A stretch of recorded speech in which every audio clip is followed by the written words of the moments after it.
Hello students, welcome to today's lecture of impulse and momentum. Centre of mass हम लोगों का complete हो चुका है। तो इम्पल्स एंड मोमेंटम में कल मैंने इम्पल्स को इंट्रोड्यूस किया था और काफ़ी अच्छे से समझाया था इम्पल्सिव फोर्सेस और नॉन इम्पल्सिव फोर्सेस के बारे में। अब उसका कॉन्सेप्ट को और क्लियर करते हैं कुछ क्वेश्चंस के थ्रू। आइए समझते हैं कुछ एग्जांपल्स को। तो ये आपका पहला एग्जांपल है। एम मास का एक ब्लॉक है, ठीक है, और इसको एक स्ट्रिंग के साथ कनेक्ट किया गया है 2m मास के ब्लॉक से। इस ब्लॉक को हमने ए माना है, इसको ब्लॉक बी माना है, ठीक है। और एक बुलेट स्मॉल एम मास का, ये एम और ये एम सेम है और ये एम भी सेम है, ठीक है। तो इसी एम मास के बुलेट से हमने वी वेलोसिटी से बुलेट को रिलीज किया यहाँ से। तो ये ब्लॉक इसमें गया, ये बुलेट गया इसमें और इस ए ब्लॉक में एम्बेडेड हो गया, ठीक है। अब यहाँ से अगर आपको समझ में आ गया कि क्या हुआ है, तो आपसे क्वेश्चन पूछा है कि find impulse of tension and impulse of normal, ठीक है। पहले समझ लीजिए, इम्पल्स ऑफ टेंशन होगा कि नहीं होगा? ऑफ कोर्स होगा। सोचिए कैसे, सोचिए जब ये इसमें टकराएगा। आइए थोड़ा सा चलिए बात करते करते सॉल्यूशन करते हैं। ये अगर एम मास का है, ठीक है, ए ब्लॉक, इस वाले को देखिए 2m मास का बी ब्लॉक है। तो जब बुलेट इसमें टकराएगा, जैसे टकराएगा, अब ध्यान से देखिए, इस पर एक नॉर्मल लगेगा और अगर इस पर एक नॉर्मल लगेगा तो उस नॉर्मल के कारण एक इम्पल्स इसको मिलेगा नॉर्मल का, है कि नहीं, एनडीटी, जो आपसे यहाँ मांगा है, इम्पल्स ऑफ नॉर्मल, ठीक है। फिर आप सोचिए अगर इस डायरेक्शन में एक इम्पल्सिव फोर्स लग रहा है एन, तो ये टेंशन भी उसको बैलेंस करने के लिए आएगा ना, भले बैलेंस कर नहीं पाए वो अलग बात है। तो यहाँ पर एक टेंशन लगेगा फोर्स और इसी टेंशन का एक इम्पल्स भी आएगा टी, जो आपसे ये भी मांगा गया है ना, इम्पल्स ऑफ टेंशन। उम्मीद करते हैं बात आपको समझ में आया होगा, ठीक है। अब सोचिए चूंकि इस पर नॉर्मल लगा तो इधर इम्पल्स आया इसका, तो जो बुलेट है, बुलेट पे भी तो नॉर्मल लगा था इस तरफ, तो इसका मतलब एक इम्पल्स इधर भी मिला एन डी टी का बुलेट पे, है ना। और यहाँ पर इस पे एक टेंशन का मिला, क्योंकि इस पे तो टेंशन इस तरफ लगा है और एक स्ट्रिंग में चूंकि टेंशन सेम होता है, तो अगर यहाँ पर टेंशन इम्पल्सिव है तो यहाँ भी तो इम्पल्सिव ही होगा, है ना। ये कॉमन सेंस है, अंडरस्टूड होना चाहिए इतना। अगर आपको यहाँ तक समझ में आया तो आइए इस क्वेश्चन को सॉल्व कैसे करेंगे। देखिए कल की क्लास में हमने कॉन्सेप्ट पढ़ा था impulse equals to change in momentum, बस वही करेंगे। तीनों को देखेंगे, बुलेट को देखते हैं पहले कि बुलेट के केस में क्या हो रहा है। अगर आप बुलेट को ध्यान से देखें तो इनिशियली बुलेट के पास मोमेंटम कितना था? इनिशियली बुलेट के पास momentum m into we naught था और फाइनली बुलेट के पास मोमेंटम कितना हो गया? सोचो अगर इम्बेडेड है, अगर इम्बेडेड है तो जो बुलेट है और जो ये क्या कह रहे हैं ब्लॉक है, ब्लॉक बी है, ये दोनों का तो वेलोसिटी सेम हो जाएगा ना। और वेलोसिटी सेम होने के कारण ये बी है और अगर ये ए है और यहाँ पे बुलेट आ गया मान लो, तो बुलेट और ये दोनों वी से जाएगा और चूंकि स्ट्रिंग से कनेक्टेड है तो कंस्टेंट के कारण ये भी वी से जाएगा। ये सिचुएशन है यहाँ पर। तो फाइनल मोमेंटम तुम क्या लिख सकते हो बुलेट के लिए कि एम वी ही होगा, ठीक है। अच्छा, और बुलेट पे इम्पल्स कौन सा लग रहा है? ये देखो N D T, integral N D T. अच्छा एक बात और, चूंकि इम्पल्स वेक्टर क्वांटिटी है तो हम लोग डायरेक्शन का ध्यान रखेंगे। हम लोग राइट को हमेशा पॉजिटिव मानते हैं, तो इसको हम लोग नेगेटिव मान लेते हैं, ठीक है। तो impulse minus N D T equals to change in momentum, final momentum M we minus initial momentum M we not, दोनों का डायरेक्शन सेम ही है, एम वी नॉट, है ना, इसीलिए फाइनल माइनस इनिशियल, यहाँ पे कोई दिक्कत नहीं है। चलो इसको इक्वेशन नंबर फर्स्ट मान के रख लो। अब सोचो ब्लॉक बी के बारे में ज़रा सा। अगर तुम ब्लॉक बी को ध्यान से देखो तो ब्लॉक बी का कहानी क्या है? ब्लॉक बी के पास इनिशियल कोई रफ्तार ही नहीं था, तो मोमेंटम क्या होगा? कुछ नहीं, और फाइनल एम इंटू वी। तो तुम यहाँ पर क्या लिखोगे? तो इस पर एक ही इम्पल्स काम कर रहा है ना, तो तुम इसके लिए इक्वेशन लिखोगे integral T D T equals to M we minus zero. ये हो गया सेकेंड इक्वेशन। अब अगर ब्लॉक ए के बारे में सोचो तो तुम देखोगे ब्लॉक ए का इनिशियल मोमेंटम जीरो था, लेकिन फाइनल मोमेंटम कितना हो गया? 2m into we. तुम इसके लिए क्या लिखोगे? ब्लॉक बी पे तो देखो एक इधर लग रहा है, यानी एन डी टी, और इस तरफ उल्टा में लग रहा है टेंशन का इम्पल्स, तो T D T equals to final momentum है 2mv माइनस इनिशियल है जीरो, यानी इक्वेशन नंबर थर्ड। अगर हम इन तीनों इक्वेशन को जोड़ दें तो ध्यान से सोचो, देखो क्या हो जाएगा, ये और ये ख़त्म, ये और ये ख़त्म, तो क्या मिला तुम्हें? Zero equals to 2mv 1mv 3mv 1mv 4mv minus M we not. एक एम से एक एम को अगर कैंसिल कर दो तो वी इक्वल्स टू तुमको मिला वी नॉट बाय 4। तो दूसरा नंबर सवाल तो बन गया कि velocity of block A B and velocity of bullet, क्योंकि तीनों का वेलोसिटी सेम है तो we equals to we not by 4 से अपने को 2 नंबर का आंसर मिल गया। पहला कोई दिक्कत वाला बात नहीं, इम्पल्स ऑफ टेंशन मांग रहा है ना, तो इस वाले इक्वेशन में पुट कर दो फ्रॉम इक्वेशन सेकेंड। इस वाले में अगर पुट कर दोगे तो integral T D T is impulse of tension, है ना, कितना हो जाएगा? सोचो m इंटू वी यानी m into we not by 4। तो अपना पहला आंसर का एक पार्ट ये हुआ, और एक क्या अपने को ये मांगा है ना, नॉर्मल का भी इम्पल्स मांगा है। तो तुम नॉर्मल का इम्पल्स को कैसे निकाल सकते हो, सोचो minus M we not by 4 equals to 2mv, यानी बेसिकली 2mv की जगह वी नॉट बाय 4। अच्छा 2mv not plus 1 3mv not by 4 right. तो n dt का इम्पल्स आ गया 3mv नॉट बाय 4। ये रहा अपना आंसर। उम्मीद करते हैं ये सवाल आपको समझ में आया होगा, ठीक है। अच्छा इसका एक अल्टरनेटिव अप्रोच भी हम बता देते हैं, ठीक है। वो जो हम शुरुआत करते इसमें बोले थे कि इसको कंजर्वेशन ऑफ मोमेंटम से भी सॉल्व किया जा सकता है, लेकिन हम लोग उससे नहीं कर रहे हैं। हम लोग इम्पल्स से इसको क्यों सॉल्व किए, क्योंकि हम लोग अभी इम्पल्स का कॉन्सेप्ट स्ट्रॉन्ग करना चाह रहे हैं। देखो अल्टरनेटिव कॉन्सेप्ट क्या है, देखो इस सिस्टम पे कोई एक्सटर्नल फोर्स काम कर रहा है नहीं, तो हम लिख सकते हो since no external force is acting, ठीक है ना। तो सर इनिशियल और मोमेंटम और फाइनल मोमेंटम तो कंजर्व कर ही सकते हैं। इनिशियल कितना है सोचो, इसका 0 है, इसका भी 0 है और इसका mv नॉट है, यानी initially basically mv not plus zero और फाइनल कितना है सारे का v, यानी mv plus 2mv, mv plus 2mv, यानी basically mv not equals to 4mv। तो m से m ख़त्म, तो v equals to we not by 4, ठीक है। ओके अब हम लोग ना एक अच्छा सा सवाल लेते हैं, ठीक है, जिसमें थोड़ा सा और अच्छा कॉन्सेप्चुअल क्लैरिटी मिलेगा। आइए देखते हैं।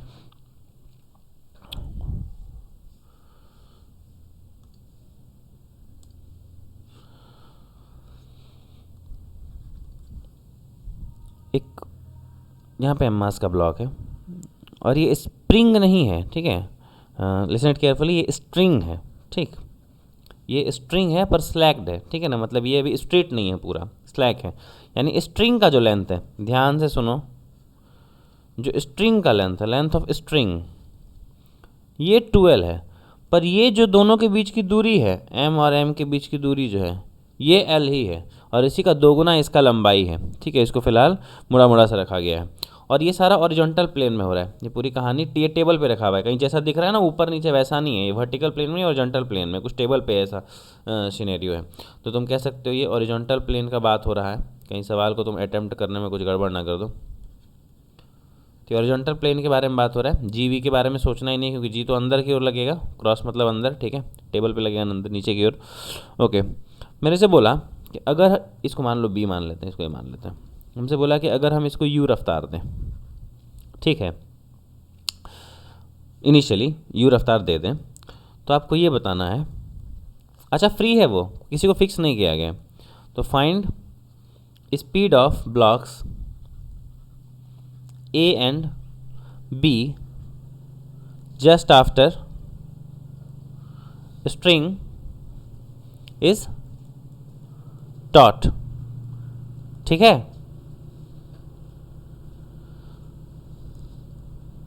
Also find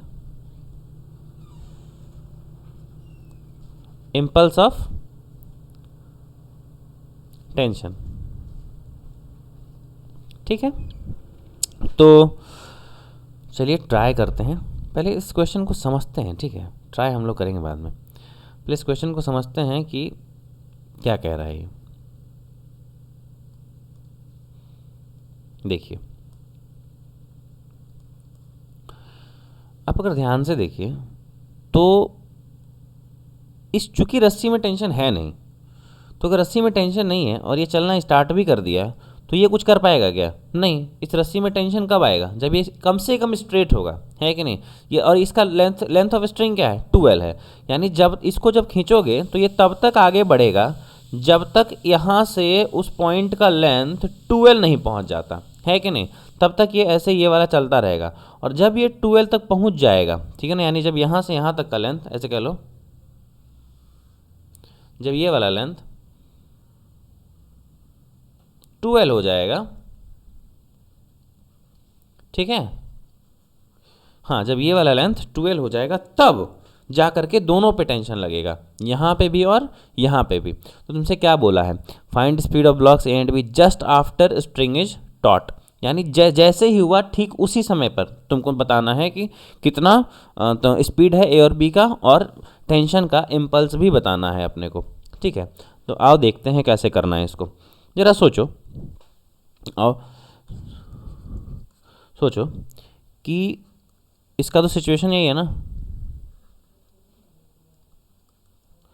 ये लेंथ L है, इसका पता नहीं कितना चला है, और ये लेंथ 12 है। पर सोचो जब ये चल के जहाँ भी पहुँचा कुछ थीटा बना रहा होगा, ये थीटा में भी अपने काम में आ जाए, तो sine theta equals to P upon H यानी L/12 से तुम थीटा इक्वल्स टू 30 डिग्री निकाल के रख लो। ठीक है, सोचो अगर ये 30 डिग्री हो गया, ये इसका रफ्तार कितना है u से फिर u से जा रहा है, कोई रोक नहीं रहा। यहाँ आके जब अब इम्पल्स लगेगा, अच्छा ये जस्ट बिफोर का कंडीशन है, ये किसका कंडीशन है, जस्ट बिफोर का। मतलब जस्ट बिफोर सर, अरे ऐसा समझो रस्सी अभी सीधा नहीं हुआ है ना, तो जैसे सीधा हुआ उसका कंडीशन है। अब सीधा होते ही तो इम्पल्स लगेगा ना, तो इम्पल्स लगने के बाद इसका वेलोसिटी में चेंज आएगा, तो ये जस्ट पहले का कंडीशन है। ठीक है, अब बाद में क्या होगा सोचो, इसको तुम इनिशियली समझो। ठीक है, इनिशियल कंडीशन। अब फाइनल कंडीशन में क्या होगा, एक और डायग्राम बना लेते हैं बेटर अंडरस्टैंडिंग के लिए। देखो ध्यान से,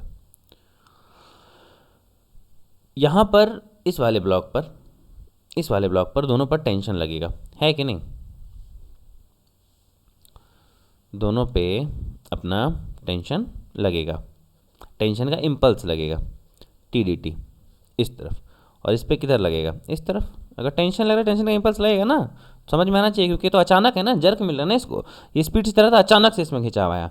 जब सडन वाला फोर्स लग रहा है, जब अचानक से जर्क मिल रहा है, तो हम उसको क्या कहते हैं, झटका, यानी ये इम्पल्सिव फोर्स है। तो ये TDT का इम्पल्स यहाँ पे लग रहा है, यहाँ पे T का इम्पल्स यहाँ पे लग रहा है। ठीक है, अब थोड़ा सा सोचने वाला बात यहाँ पे ये है कि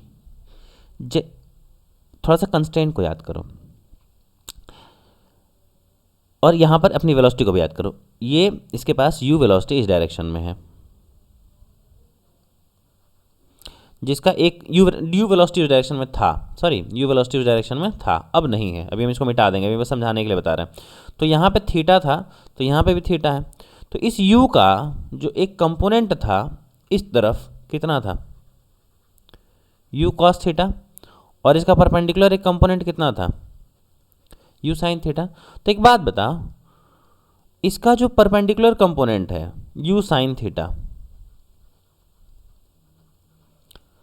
इस पे कोई चेंज नहीं आएगा। कहना क्या चाह रहे हैं सर, इसका जो ओरिजेंटल कंपोनेंट था u cos थीटा, इस u cos थीटा के अलोंग क्या लग रहा है, इम्पल्सिव फोर्स लग रहा है, T लग रहा है, इसका मतलब इम्पल्स लग रहा है टेंशन का। ठीक है ना, इसका मतलब इसका वेलोसिटी तो चेंज होगा, उसमें कोई दो राय नहीं है। क्या होगा नहीं पता सर, मान लेते हैं v होगा। ठीक है, और उसको निकालेंगे, यही मांगा भी गया है, find speed of blocks A and be just after string is taught. तो हम लोग इस v को निकालेंगे। अब सोचो कंस्टेंट से, अगर इस रस्सी के अलोंग रफ्तार इसका v है किसी भी कारण से, इम्पल्स और वॉटेवर, तो इसका भी रफ्तार कितना होना पड़ेगा, v ही होना पड़ेगा। प्लीज़ ध्यान से सोचो फिर से, और फिर से सुनो लेक्चर को जो कहे हैं। ठीक है, तो यहाँ पे इसका रफ्तार v, तो इसका भी रफ्तार इसके अलोंग v, लेकिन जो इसका वर्टिकल कंपोनेंट आएगा इस वाली वेलोसिटी का u sin थीटा, यहाँ पर ये चेंज नहीं होगा, इसका वर्टिकल u sin थीटा ही रहेगा। अब अगर तुम्हें ये बात समझ में आया तो चलो हम लोग इक्वेशन लिखते हैं। अभी पहले a के लिए लिखते हैं, a कौन सा माने है, a माने हैं इसको और b माने हैं इसको। तो पहले a के लिए इक्वेशन लिखते हैं, ज़रा सोचो। फॉर a, ठीक है, क्या होगा, ए पर फोर्स लग रहा है, इधर इधर मान लेते हैं पॉजिटिव और इधर मान लेते हैं नेगेटिव, तो इंटीग्रल टी डी टी, और तो कुछ लग नहीं रहा, और अगर कुछ लग नहीं रहा तो integral T D T equals to change in momentum. अच्छा, चेंज इन मोमेंटम में फाइनल मोमेंटम कितना हो गया, इसका भी मास m है और वेलोसिटी v हो गया, दोनों का सेम। ठीक है ना, फाइनली, और माइनस इनिशियल मोमेंटम इसका कितना था, कुछ नहीं, ये तो रुका हुआ था, रेस्ट में था, है कि नहीं, तो एम वी माइनस जीरो। अब सोचो अगर सेम चीज़ b के लिए करो, इसका इक्वेशन नंबर फर्स्ट मान के रख लो, अगर b के लिए करो सेम चीज़, तो सोचो क्या करोगे, b वाले पे माइनस टी डी टी करोगे, है कि नहीं, क्योंकि टेंशन का इम्पल्स उल्टा डायरेक्शन में मिल रहा है, और यही क्या कर रहा है, इसका मोमेंटम में चेंज कर रहा है। सोचो फाइनल मोमेंटम कितना है इसका, एम वी, ठीक है ना, इनिशियल मोमेंटम कितना है, देखो इसका initial momentum m u cos theta. अच्छा, अगर कोई स्टूडेंट ऐसा वीडियो जो देख रहा है उसके मन में ये डाउट अगर हो गया कि सर इसमें तो आप यहाँ बोले थे, अरे यहाँ बोलने का मतलब ये था कि ये हम यहाँ की बात कर रहे हैं कि जस्ट जैसे ही इम्पल्स आया उसके ठीक पहले का, यानी जस्ट बिफोर, जैसे खिंचाव आया ना उसके जस्ट बिफोर ये तो नहीं चल रहा था, इसके पास तो कोई वेलोसिटी नहीं था, इसीलिए यहाँ पर इसका इनिशियल मोमेंटम जीरो लिया गया है। समझ आ रहा है, ओके। तो देखिए, और होने के बाद का सिचुएशन क्या है, होने के बाद का सिचुएशन में तो आप लिए ही हैं ना, एम वी, ठीक है, तो एम वी माइनस जीरो। खैर, तो एम वी माइनस, और इनिशियल इसका कितना था, इसका along the line m u cos theta. अगर आप इन दोनों को ऐड कर दें, ठीक है, तो क्या मिल जाएगा आपको, आइए देखते हैं। ये दोनों का तो काम हो जाएगा ख़त्म, तो 0 equals to 2 m we minus m u cos theta. तो एम एम खत्म हो जाएगा और अपने को v मिल जाएगा, v equals to u cos theta upon 2। अब कोई बड़ा बात नहीं है क्योंकि थीटा का वैल्यू अपने को मालूम है 30 है, तो √3/2 4, यानी v का जो एक्सप्रेशन आया अपने पास वो क्या आया, u √3/4। तो देखो इसका v मिला है, ध्यान से देखो, मेरे से क्या बोला, find speed of blocks a and b just after sting start.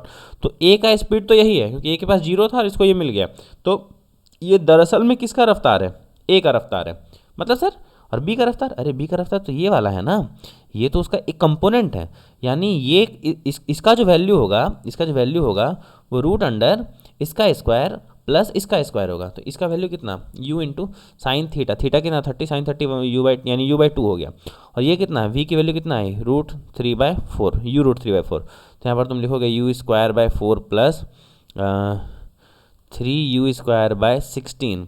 तो इसका एक्सप्रेशन कितना निकल के आएगा, इसका जो आंसर आएगा हम यहाँ लिख दे रहे हैं, ये हो जाएगा तुम्हारा 437, तो √7u/4, ये है वेलोसिटी स्पीड ऑफ b, ठीक है, और स्पीड ऑफ a अपना आ गया u √3/4।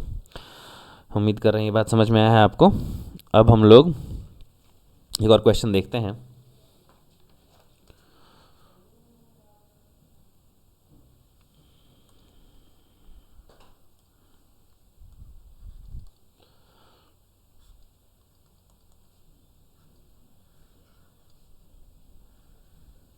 एक ब्लॉक है मास का, पुली बेस्ड है, उसे कोई फ़र्क नहीं पड़ता है, ठीक है, बस आपको कॉन्सेप्ट को देखना है कि कहाँ पे इम्पल्स आ रहा है, ठीक है।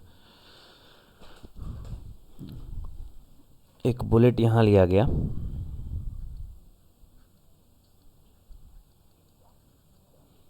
और इसको कुछ v0 रफ्तार से, एज यूजुअल m मास का v0 रफ्तार से इसको वेलोसिटी से छोड़ा गया। अब आपके पास कंडीशन दिया है कि बुलेट जो है एम्बेडेड हो जाएगा, यानी इसमें जाने के बाद जो बुलेट है वो एम्बेडेड हो जाता है, bullet is embedded to the block, into the block, to the block, whatever, ठीक है। आपसे बोला गया find final speed of the blocks, ठीक है, एंड इम्पल्स ऑफ टेंशन। ये नहीं पूछे तो फिर मजा कैसे है, ठीक है ना। तो चलिए आपसे एक क्वेश्चन पूछा गया यही कि यहाँ से बुलेट को छोड़े तो एम मास में टकराएगा तो इम्पल्स मिलेगा, इम्पल्स ऑफ टेंशन बताइए, सो बताइए, साथ ही में इसका स्पीड कितना आएगा फाइनल, ये भी बताइए। तो चलिए बताते हैं, देखते हैं इसका, पहले हम लोग थोड़ा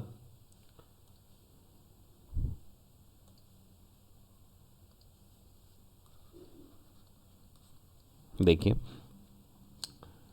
इसका सीन क्या है। ये एम मास का जो ब्लॉक है इसमें बुलेट आया, पर दोनों तो सेम ही रफ्तार से चलेगा, जो एम मास का ब्लॉक है और जो बुलेट है एम मास का है ना, दोनों क्या चलेगा, वी रफ्तार से चलेगा नीचे, और कंस्टेंट के कारण अगर ये वी रफ्तार से नीचे आ रहा है तो इसको वी रफ्तार से ऊपर जाना पड़ेगा, है कि नहीं, इतना क्लियर है पहले। अब सोचो बुलेट लगा मतलब टेंशन नीचे की ओर, अगर इसमें नॉर्मल नीचे की ओर इस पर, और अगर इस पर नॉर्मल नीचे की ओर आया तो उसको बैलेंस करने की कोशिश करने के लिए टेंशन में अचानक से झटका खिंचाव आएगा, तो यहाँ पर एक अपने को इम्पल्स मिला TDT, और अगर यहाँ आया तो पूरे में आएगा TDT। यहाँ तक बात समझ में आ गया है। अच्छा, अब एक बात तुम ये सोच सकते हो कि सर एक चीज़ आप मिस कर रहे हैं, वो क्या है, वो ये है सर कि यहाँ पर mg भी तो लग रहा है। अच्छा ठीक है, चलो मानते हैं mg लग रहा है, लेकिन हम यहाँ पर पढ़ क्या रहे हैं, हम इम्पल्स मोमेंटम थ्योरम के बारे में बात कर रहे हैं, मतलब हम impulse equal to change in momentum लिखेंगे। अब सोचो यहाँ पर इम्पल्स कौन प्रोवाइड कराएगा, ये देखो TDT है ना, ये TDT, बात समझ में आता है। mg क्या इम्पल्स प्रोवाइड करेगा, चलो तुम्हारी खुशी के लिए हम करके देख ही लेते हैं। ये mg है, तो सोचो mg इंटू dt करोगे, सोचो dt क्या होता है, इन्फाइनेटेसिमली स्मॉल टाइम। अब इन्फाइनेटेसिमली स्मॉल टाइम में तुम ये mg डालोगे, ये एक फाइनाइट टर्म गुना करोगे, तो इसकी पूरी वैल्यू टेंडिंग टू क्या हो जाएगी, 0। अगर पूरी वैल्यू टेंडिंग टू 0 हो गई तो पॉइंट क्या है इसको लेने का, है कि नहीं, ये तो कहीं ना कहीं नेग्लिजिबल इफेक्ट डालेगा, इसीलिए हम लोग mg के इम्पल्स को कंसीडर यहाँ पर नहीं कर रहे हैं, है ना। अब देखो अब इस पे ज़्यादा बात नहीं करते, उम्मीद करते हैं तुम्हें समझ में आ गया होगा हम एम क्यों नहीं कंसीडर किए, और जो जो फोर्स हम कंसीडर नहीं करेंगे, जैसे फ्रिक्शन भी कहीं पे कंसीडर नहीं करेंगे, तो तुम्हें बताएंगे क्यों नहीं कर रहे हैं।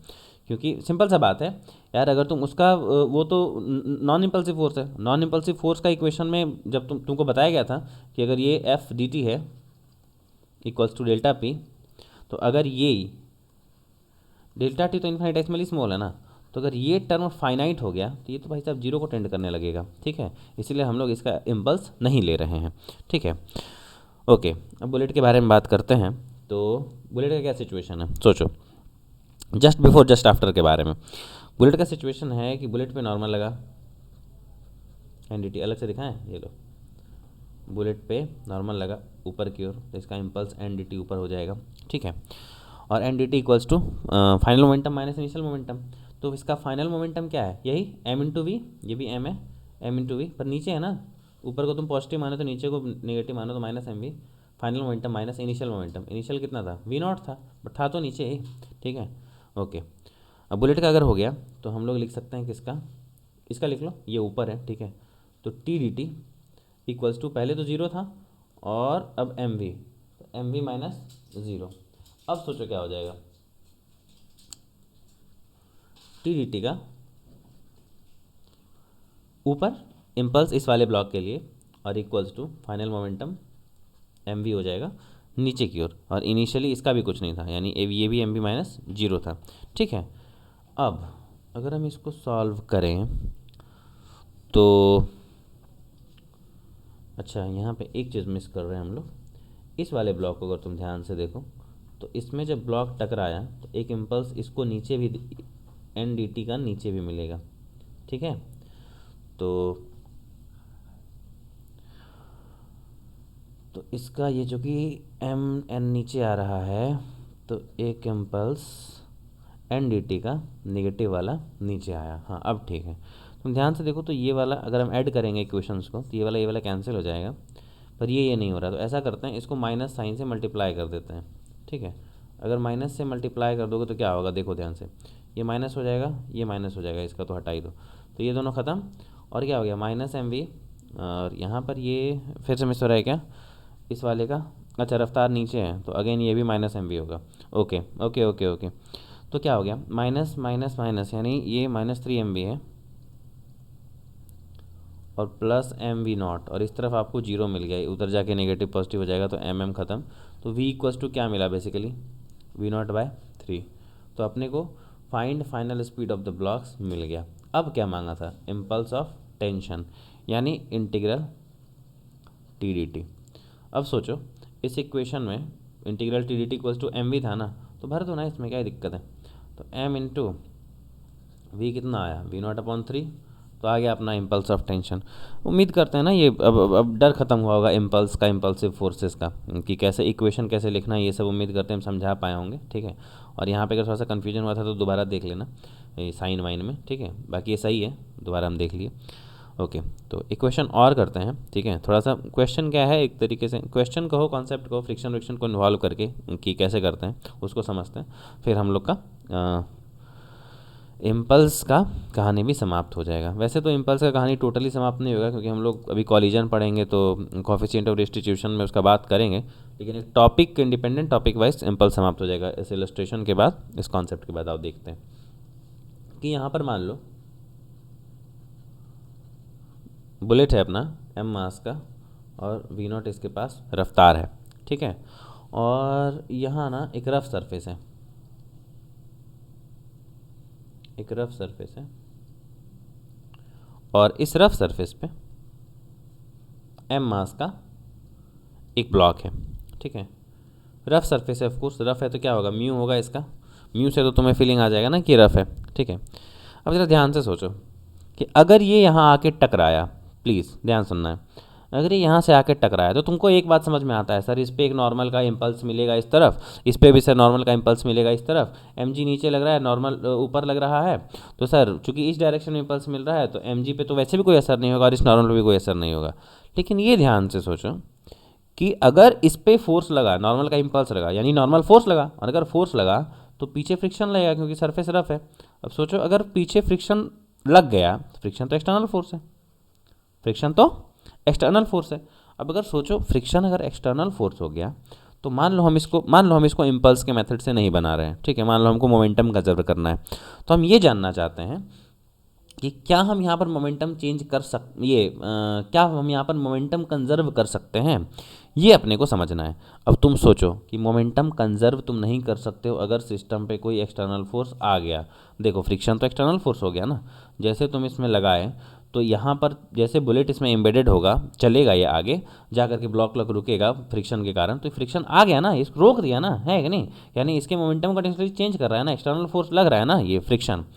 अब सोचो, अब ये तो गड़बड़ कर दिया, एक्सटर्नल फोर्स लग गया, तो तुम क्या सोचोगे, सर चूंकि एक्सटर्नल फोर्स लग गया सिस्टम पे तो मोमेंटम तो कंजर्व नहीं होना चाहिए, है कि नहीं। ऐसा नहीं है। क्या बोल रहे हैं सर, देखो समझो बात को ध्यान से। ठीक है, मानते हैं तुम्हारी बात कि सिस्टम पे एक्सटर्नल फोर्स लग रहा है, लेकिन सोचो इस सिस्टम को थोड़ा कम सोचो और इसको सोचो कि सिस्टम है क्या। इसका टकराना जो हुआ है इसके साथ, यहीं पर ना पूरा कहानी सीमित है। तो सोचो कि टकराने से ठीक पहले, जस्ट बिफोर और जस्ट आफ्टर के बारे में, ये बात बहुत ध्यान से सुनो, जस्ट बिफोर और जस्ट आफ्टर, इसी पे पूरा कहानी है, ठीक है। तो सोचो ये जस्ट बिफोर और जस्ट आफ्टर के बीच में टाइम का इंटरवल कितना है, डेल्टा टी कितना है, अरे बहुत छोटा, वेरी स्मॉल, नहीं डी टी जैसा कुछ है, ये क्या है, डी टी है ना। मतलब आग टकराने से पहले और टकराने में कितना समय लग रहा है, कुछ नहीं एकदम, मतलब बुलेट है भाई, उतना स्पीड से आ रहा है, हर से एम्बेडेड हो गया। तो ये जो मोमेंटम में चेंज आ रहा है, ये चेंज होने में समय कितना लग रहा है, बहुत कम, है कि नहीं, मतलब बहुत कम। तो सोचो अगर बहुत कम लग रहा है यानी डी टी क्या है, अगर टेंडिंग टू जीरो है, तो तुम सोचो जो फ्रिक्शन का तुम इम्पल्स लाओगे, यानी फ्रिक्शन जो मोमेंटम में चेंज लाने का जो इसका इफेक्ट होगा वो कितना होगा, जीरो को टेंड कर रहा होगा। मतलब सर अरे अगर ये जीरो हुआ और ये एफ तो फाइनाइट वैल्यू होगा ना, friction mu into n, mu fix है और नॉर्मल भी नॉन इम्पल्सिव है, तो म्यू इंटू एन एक फिक्स वैल्यू होगा, फाइनाइट वैल्यू होगा, और अगर ये फाइनाइट हो गया इसके साथ तो मिल के क्या देगा, ये जीरो का अप्रोच करेगा। इसका मतलब अगर ये जीरो का अप्रोच करेगा तो इसका कोई खास कॉन्ट्रीब्यूशन नहीं है ना, मतलब लगभग लगभग ऐसे कह सकते हो कि जीरो का अप्रोच कर रहा है, मतलब जीरो ही है। और सोचो अगर सिस्टम पे एक्सटर्नल फोर्स जीरो हो गया तो मोमेंटम तो कंजर्व कर सकते हैं ना, हाँ कर सकते हैं। तो दरअसल यहाँ पे लॉजिक ये है कि क्यों कर सकते हैं, ऐसा नहीं है कि सिस्टम पे एक्सटर्नल फोर्स जीरो है, तो हम एग्जाम्पल्स में देखोगे बुक्स वगैरह में यहाँ पे मोमेंटम कंजर्व कर रहा है, तो उसका लॉजिक ये है क्यों कंजर्व कर रहा है, ठीक है। ये नहीं कि सिस्टम पे एक्सटर्नल फोर्स जीरो है, ठीक है, उसका टेंडिंग टू जीरो है, ओके, मोमेंटम के चेंज होने में फ्रिक्शन का इम्पल्स, ऑल राइट। तो अगर हम मोमेंटम इसको कंजर्व कर सकते हैं तो जस्ट बिफोर और जस्ट आफ्टर के केस में यही करते हैं, जस्ट बिफोर और जस्ट आफ्टर के केस में क्या हो जाएगा, जस्ट बिफोर कितना था, m we not plus zero, है ना, और इक्वल्स टू कितना हो जाएगा, दोनों मिल जाएगा तो टू एम, और दोनों एक ही साथ चलेगा, बुलेट इज इम्बेडेड वगैरह, है ना, तो ये खत्म हो गया। तो we equals to we not upon two, तो अपने को इसका रफ्तार कॉमन रफ्तार आ गया। अब मान लो हम तुमसे यही पूछ लें इसमें कि बताओ कि कितनी दूरी पे जाकर के रुक जाएगा, तो तुम बोलोगे क्या इसमें कौन सा बड़ा बात है, वी तो पता चल ही गया कि कितने से चलेगा, दोनों साथ में मिलके, दोनों टू एम मास का साथ में कितने से चलेगा, वी नॉट बाई टू से तो पता चल ही गया। अब चूंकि फ्रिक्शन कंटिन्यूसली इस पर लग रहा है, इसका मतलब मास ये है और एक्सेलरेशन कितना हो जाएगा, फोर्स हो गया म्यू इंटू, जानते हो ना फ्रिक्शन कितना, mu into m g, two m g यहाँ पर है ना, मेरे ख्याल से टू एम मास हो गया तो टू एम जी हो जाएगा ऑफकोर्स। तो अगर मास टू एम जी है, हाँ टू हो गया, तो तुम्हारा मास इंटू एक्सेलरेशन यानी टू एम इंटू ए बराबर two into mu m g, तो एम टू ए बराबर कितना आ गया, म्यू जी आ गया। यानी इसके पास निगेटिव एक्सेलरेशन इस तरफ इतना लग रहा है, तो तुम स्टॉपिंग डिस्टेंस मान लो यहाँ से तुमसे पूछ लिया, ठीक है, कुछ भी पूछ लिया तो बता सकते हो ना, वी सर फाइनल तो जीरो हो जाएगा, रुक ही जाना है उसको, स्टॉपिंग डिस्टेंस निकालना है, तो यू मतलब क्या, वी नॉट बाई टू, यानी v not square by four plus two into acceleration कितना आया, म्यू जी आया, और इंटू एस निकालना है, स्टॉपिंग डिस्टेंस सही है। तो आंसर माइनस में इसीलिए आएगा क्योंकि हम यहाँ पे माइनस में एक्सेलरेशन नहीं लेंगे, अगर एक्सेलरेशन माइनस में रख दोगे तो आंसर प्लस में आएगा, तो कोई दिक्कत नहीं है, हम डायरेक्ट लिख दे रहे हैं v not square by four to जा एट म्यू जी, ठीक है, एट है म्यू जी, ठीक है। तो स्टॉपिंग डिस्टेंस अपना ये आया। अब तुम्हें समझ में आना चाहिए ना कि ये हम मोमेंटम कंजर्व कैसे किए, क्यों किए, ठीक है। एक और इलस्ट्रेशन हम यहाँ पे ले लेते हैं, ठीक है, देखो जैसे मान लो कि यहाँ फिर से एक बुलेट वाला बात है, ऑफ कोर्स इम्पल्स आ रहा है तो बुलेट आना ही पड़ेगा, ठीक है। ये है एक बुलेट आ रहा है कुछ वी नॉट रफ्तार से, एम मास, यहाँ पर ध्यान से देखो, एम मास का एक ब्लॉक है और इस बार स्प्रिंग में है, ठीक है, ये स्प्रिंग में अटैच्ड है। ध्यान सुनना, ठीक है। सोचो ध्यान से एकदम कि अगर ये बुलेट आके इसमें टकराया, तो जैसे ही टकराया, टकराने के साथ ही इस पे क्या होगा, नॉर्मल का इम्पल्स आएगा, यानी नॉर्मल लगेगा, नॉर्मल का इम्पल्स आएगा तो ये दबेगा ना, जैसे ही दबा क्या आएगा इस पे, एक स्प्रिंग फोर्स। अब स्प्रिंग फोर्स इस सिस्टम पे तो एक्सटर्नल हो गया ना, पहले कहीं स्प्रिंग फोर्स तो एग्जिस्ट नहीं कर रहा था, अब इस सिस्टम में स्प्रिंग फोर्स एक एक्सटर्नल फोर्स बन के आ गया। अब अगर एक्सटर्नल फोर्स बन के आ गया तो फिर भी लोड नहीं लेना है, अगर स्प्रिंग फोर्स आ ही गया तो क्या हो गया, स्प्रिंग फोर्स का तुम अगर इम्पल्स निकालोगे तो क्या मिल जाएगा, dt जीरो, और स्प्रिंग फोर्स तो कांस्टेंट वैल्यू होता है, मतलब कांस्टेंट वैल्यू नहीं, फाइनाइट वैल्यू होता है, तो इसका इम्पल्स क्या आ जाएगा, जीरो को टेंड करने लगेगा, इसीलिए इसका इम्पल्स लेने का कोई ज़रूरत नहीं है। और तुम इसको जीरो को टेंड कर रहा है तो मान सकते हो कि नहीं लग रहा है, तो ऐसे केस में तुम मोमेंटम कंजर्व कर सकते हो कि अच्छा टकराने के बाद ना m और m दोनों मिलके मान लेते हैं v वेलोसिटी से जाने लगा सर, तो initial m into we not तो बराबर फाइनल 2m इंटू v, तो तुम्हारा v कितना आ गया, v नॉट अपॉन 2 अगेन। अब मान लो हम यहाँ पे तुमसे सवाल पूछ दें कि बताओ मैक्सिमम कंप्रेशन कितना होगा, यहाँ से यहाँ तक मैक्सिमम कंप्रेशन कितना होगा बताओ, तो तुम क्या कर सकते हो, अच्छा इनिशियली एनर्जी मेरे पास इतना है, half 2m into v square यानी वी नॉट बाई 2 का स्क्वायर, और फाइनली क्या हो जाएगा मेरा काइनेटिक एनर्जी जीरो, पर पोटेंशियल एनर्जी कितना हो जाएगा maximum half k x max का स्क्वायर।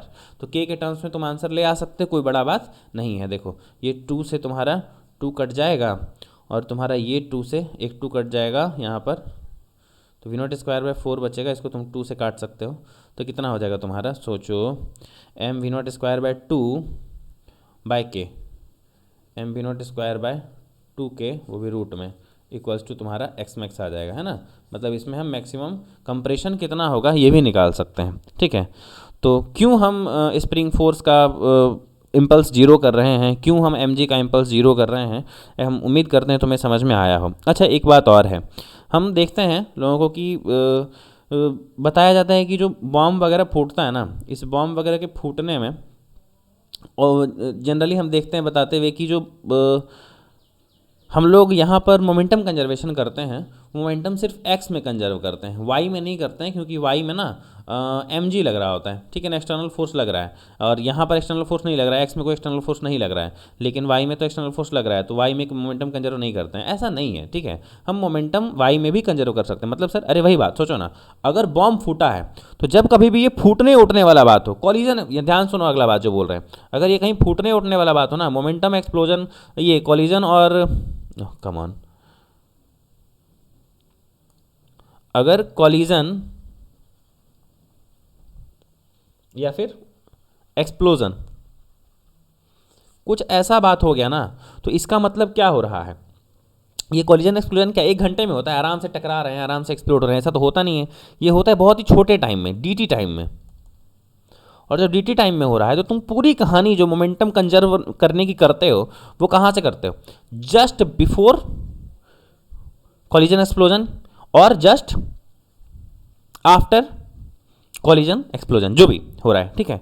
तो तुम जब जस्ट बिफोर और जस्ट आफ्टर में कर रहे हो तो टाइम फ्रेम तुम्हारा जो टाइम है इंटरवल है बहुत छोटा है, उतने छोटे टाइम के लिए जो तुम्हारा ये mg है उसका कितना आएगा, सोचो mg का तुम अगर इम्पल्स निकालने की कोशिश करोगे तो कुछ नहीं, तो इसके कारण मोमेंटम में चेंज क्या आ रहा है, कुछ नहीं, तो इसका इम्पल्स हम कह सकते हैं कि जीरो है, zero to tending to zero है, मतलब जीरो है। तो हम किसी भी डायरेक्शन में मोमेंटम कंजर्व कर सकते हैं बॉम्ब के फूटने में, ठीक है।